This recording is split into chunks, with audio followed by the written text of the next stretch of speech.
जय श्री राम मित्र, आप सभी का मेरे YouTube चैनल संस्कृति विद सुधा में हृदय अभिनंदन है। मित्रों,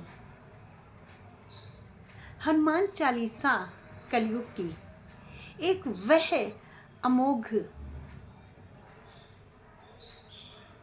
बाण है जिसको पढ़ करके हम सभी इस कलयुग के भवसागर से तर जाएंगे। हमारे सारे कष्ट दूर हो जाएंगे, हमारे सारे कष्टों का नाश हो जाएगा। सिर्फ वीर हनुमान जी के गीतों को गाकर। हनुमान जी की चालीसा के विषय में कुछ बातें हैं जो आपके साथ शेयर करना चाहती हूँ। हनुमान चालीसा में 40 चौपाइयाँ हैं। हनुमान चालीसा में राम का नाम 11 बार आया है तथा हनुमान जी का नाम 108 बार आया है। हनुमान चालीसा में 418 शब्द हैं तथा 1041 अक्षर हैं। इस कलिकाल में, इस कलयुग में कौन से ऐसे देवता हैं जो आपके स्मरण मात्र से तुरंत प्रकट हो जाते हैं, आपको दिखाई नहीं देंगे। हो सकता है, संभावना है कि वो आपको नहीं दिखाई देंगे, लेकिन किसी न किसी को आपके कष्ट तारने के लिए या आपको कष्ट से उबारने के लिए जरूर आपके समक्ष उसे भेजेंगे। चाहे वह किसी पक्षी के रूप में आए, चाहे वह किसी पशु के रूप में आए, चाहे वह कोई आपका सहयोगी बनकर आए, आपका अतिथि बनकर आए, आपका परिजन बन के रूप में आए, लेकिन आएगा जरूर। ऐसा मेरा विश्वास है और ऐसा मैंने कई बार अनुभव भी किया है। यह मेरे साथ, मैं यूं कहूँ कि घटित भी हुआ है। जब मैं पूर्णतया दुखों से, रोगों से ग्रस्त होती हूँ तो मैंने ये देखा है। तो जागृत देवता जो हैं वो हनुमान जी हैं। दत्तात्रेय जी भी हैं, वे भी जागृत देवता हैं। अगर उनका स्मरण करते हैं तो भी हम उन कष्टों से मुक्ति पा लेते हैं। मित्रों, कहते हैं शंकर जी जल्दी प्रसन्न हो जाते हैं। नहीं मित्रों, शंकर जी इतनी जल्दी नहीं प्रसन्न होते हैं। शंकर जी तब प्रसन्न होते हैं जब उनको उनकी शक्ति का आदेश होता है।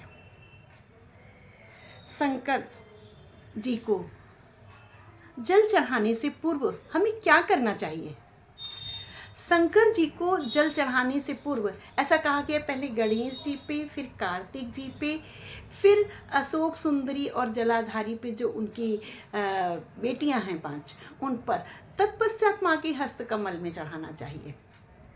नहीं, जो मैंने एक शिव पुराण के अंदर पढ़ा है वह यह है कि शिव जी को जल चढ़ाने से पूर्व 2 बार जल की धारा उनके घेरे के चारों ओर डालनी चाहिए।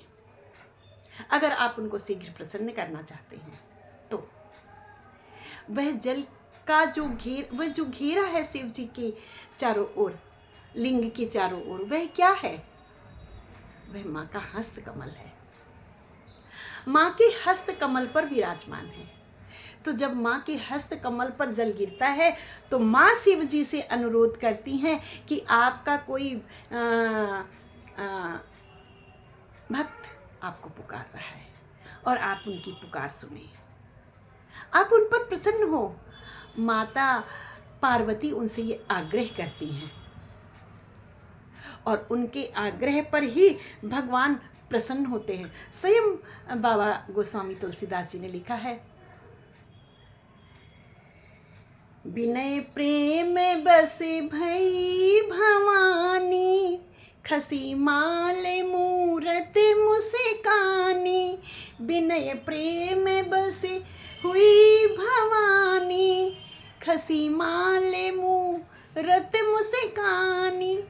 कि जब उनके सामने विनय की गई तो माता उसके प्रेम के वशीभूत हो गईं और उन्होंने खुश होकर के पुष्प डाल दिया। और जब माँ महादेव से ये प्रार्थना करती हैं तो महादेव प्रसन्न होकर के उसको वरदान दे देते हैं।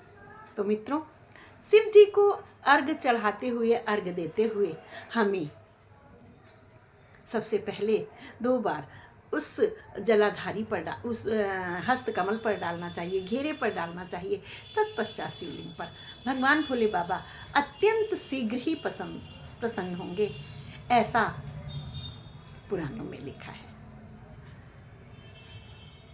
बोलो भोलेनाथ की जय, महादेव भगवान की जय, हर हर महादेव।